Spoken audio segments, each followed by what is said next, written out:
kumbento ug monasteryo nga nahimutang sa usa ka bung-aw sa Inabanga, lalawigan sa Bohol, gidayo sa mga deboto nga buot maghatag og oras sa kaugalingon ug sa Ginoo. Ani ang report. Alang sa call center agent nga si Jerwin Yudelmo, di lang pulos trabaho ang atubangon. Matod niya, kinahanglan aduna say oras alang sa Ginoo.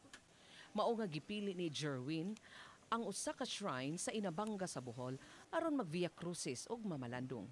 Makita dinhi ang human-sized statues sa Stations of the Cross. When I am in doubt, troubled, or feeling blessed, I always come to this place to find serenity and for Thanksgiving.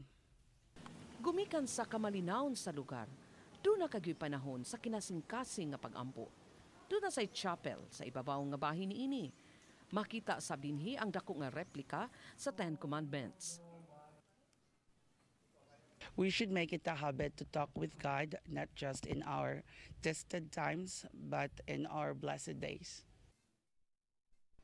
O gumikan sa hilabihan kahilom o kanindot sa lugar, siguradong mamahimong mabungahon ang Semana Santa aron hinumduman ang mga sakripisyo ni Jesus o hinuktukan ang mga nahimong kasaypanan sa katawan. Ilabi na kanato. Chelo Valiena, Balitang Bisdak.